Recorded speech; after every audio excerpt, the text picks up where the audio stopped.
From Afrobarometer Survey aba ani nyina efi Center for Democratic Development CDD Ghana sani etwa mutia efra na sa survey koye no enya ti si Ghana ye ntwia dada ne ye monte nso nyina enom ko bisa Ghana for set akanafu aketua bi bokso me be ba ko mienu etese ne ye kwakoto aba ene so titi film grab akabe 42 days na se boso me ne be na wotwe wo de fanse kwata kra no boso me mienu na aka se ye ra November mu ano ti boso me ba ko ene tese enafu aketua bi ne ye kwakoto aba eno na CDD ekọ monten so ko bisa Ghana for set Ghana for abato na ye ba beto no mo kwa stature oh papa we de ne ho ofe wa 10 gram wo gina ho ne ye so ye president a ese fata ne papa oh papa we de wo chia na so wo se chichi ne chichi na fata no ne space oh ebo ne pa amanyoko we nkran so wo mutino meto aba e de ama no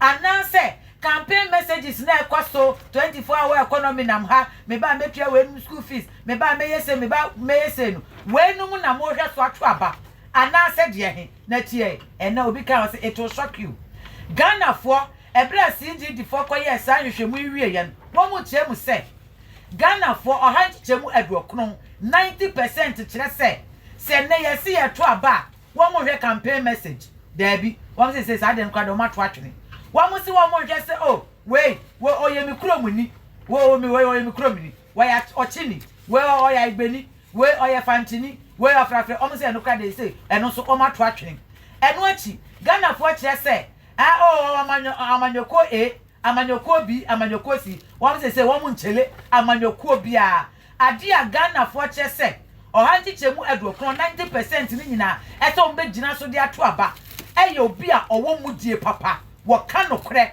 na amanyosemu no wo mo betimi edo mo nsese ne bo say papa asumasi maami asumasi obenten wo ba ye se ye nto aba ma no campaign messages na de ba ye ne nsem bi a waka twam no wo ka ye no wo ye wo mo se honesty sa nipa we wo mo gidie mapa wo mo ahodaso ewoni mu eno enipa maako enya dodo na to hanchichemu adwokron pepepe 90% eno achi ohanchichemu adwowatwe enwotwe 88% enso gina ha se wo mo bere candidate no ni su ne ban ne yabia ne kasam kura wo yobi odi atem wo yobi otompe ame ma no se we de wo tompe papa ai wo yobi otompe anase we obi a kasantwie ewo ne ho pa wo mo so enipa adwowatwe enwotwe ohanchichemu adwowatwe nwotwe echese wo mo behwe eno so no mo de ato aba Ghana for ohanchichemu adwonum enkron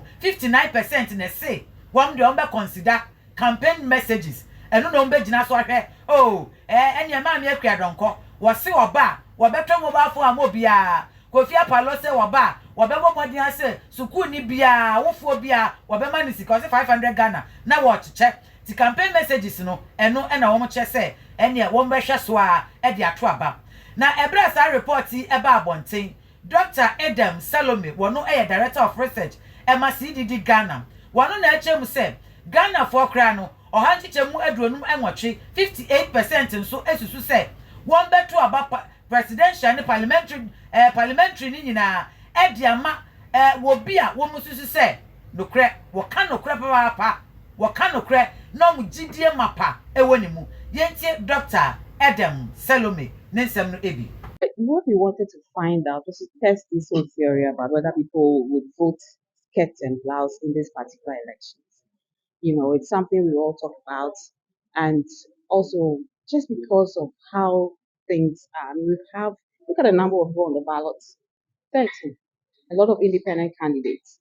So we wanted to see, and then you see also that, with this whole matter in Parliament is about, certain MPs moving from, their party becoming independent candidates. So we wanted to find out whether, how people would vote. that people truly would vote, skirt and blouse and that sort of thing. And forgive my use because I don't have any other term. But we see that, the majority, 50 plus 58, in the 50s, say that they will vote for the same presidential candidate and the same parliamentary candidate. However, we have, a minority that say they will vote in that skirt and blouse manner. Also, when it comes to some of the things that will influence who they will vote for. I mean, I was surprised that, Ghanaians said, candidates' honesty, candidates' character, those came before party, campaign promises. And we all know that, manifestos have a lot of promises that political parties make to citizens during elections. And sometimes, wrongly, some of those campaign promises translate into policy. Immediately they win elections. And that came third. Even the free, SHS policy is a campaign promise. But things like that are number three in terms of the hierarchy of things that people say will influence who they will choose.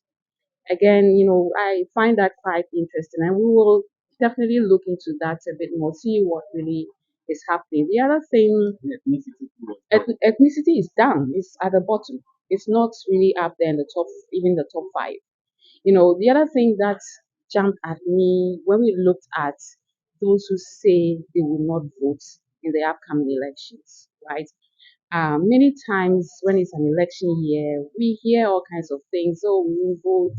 People, there's voter apathy, people are disgruntled about this whole exercise of going to the polls to vote.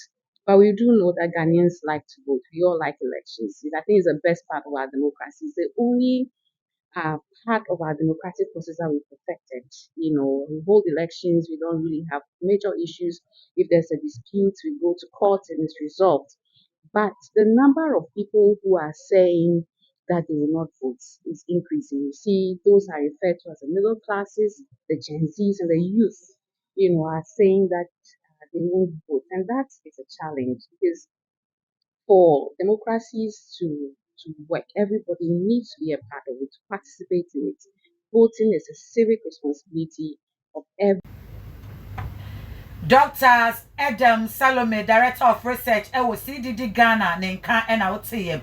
And Nochi and a Dr. Kwejo Asante, Director of Policy Engagement and Partnership, CDD Ghana. One also Edina no etumu bi ekyerɛ Electoral Commission baby adrije akato ene bro wasrɛ pa enhyehyɛ bi a woyɛ bia no bɔmɔden a ɛsɛ ɔbɛhyehyɛ ne yie kama ɛnyɛ sɛ da ne ɛbɛwa koduɔ no medi wɛn a yɛsi ama bra kwampɔfo edin ne nie nanso mfoni na ɛtare hɔ no ne akɔfa agya pɔ mfoni ɛde ato hɔ ɛnyɛ saa nso a ɛne agya pɔ mfoni kama fɛfɛɛfɛ na ɛda hɔ ne akɔtwa ama bra kwampɔfo din ɛde akɔhyɛ aseɛ ɛnyɛ sɛ obi wɔn nso ɔbɛkɔ akoduɔ no yɛsi wei ɔto aba wɔ kankwe central ne yɛyi ne din kura fi hɔ wobɛhwɛ ahwɛ a wohu wobɛbisa kyerɛ ne yɛsi o ɛnsɛ sɛ ofi akyem jampmani kɔ jampmani kɔkɔto aba na ɛhɔ ɛna wodin akɔkɔpie ɛyɛ ɔhaw ɛne amanneɛ paa wɔkyɛ sɛ mpɛn bebree no ndc ɛne npp amanyɔkuo wɔmaa na fracas no ɛfiri wɔm nti ɔyɛ biribi a electoral commission ɛnhwɛ na n'ani ɛna hɔ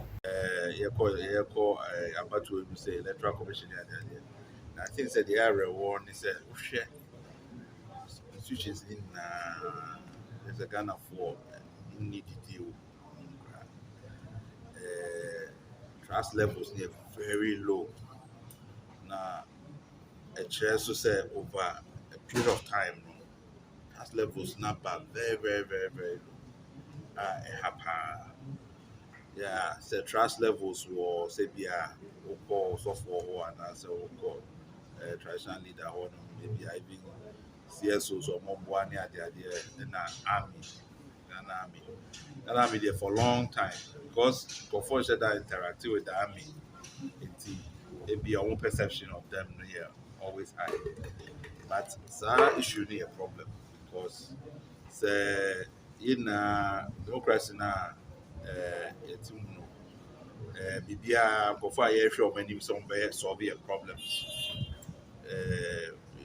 To a bed now more mobile for power near the idea now. Would DDS be your mom start to be mark with it. That's a niece DDBA was institution more. na ha enti no na ya bia si ayedwo say even say yakwa discussion election parties and independent candidates near the idea of mobile then na mobile na improve confidence no institutions no and na coach yi ka say I say nkofo na ye di twin among so monye mbra na nyoma ibedi so na ye na ye ho atoyen no omo ye mbra na omo kasa no mu ndi mbra no so say obi aye say o wire traffic rules and so on the size on the traffic dem 15 no befa it wo ye na sa na aye say you know friends sheshe na no on the so obi so obi the this amra no so it's your big problems na manifesto conversation na can obi ankasa asem a very very serious problem and na obi busa akofo ka say oh as a democracy no you never got to aba now conform person mo got line mo to aba bi we share one of the other finding now 16% say omo dey move. I think there were about 56 some voting for party and 9 independent candidates. 16 some voting. Yeah. Most of them are young people. So there are real questions about exercise now. I say before I believe it's exercise na bema abebo mo na mbo am no very big problems is here. Discussions you have it. Me hope say they be free way more findings say even in this short term before a manifesto did that but presidential candidates a day no more say a moment to me now a day no be afa to rebuild our confidence in the institutions now Dr. Kwadwo Asante, Director of Policy Engagement and Partnership, CDD Ghana. Bono and I would say in Kano. Now, Adrian me no Makai say tresom still. And and I'm no ko enti Edmond down so at the Nedia about say Mammy Araba France. Menso me wa ho my ba and Sebastian Agbenyovi or say a country called Ghana. Nedia no lifetime a care for su or say then Baumia a pathological liar. So they will not vote for him. And at Tikas T or say way arrogant pa.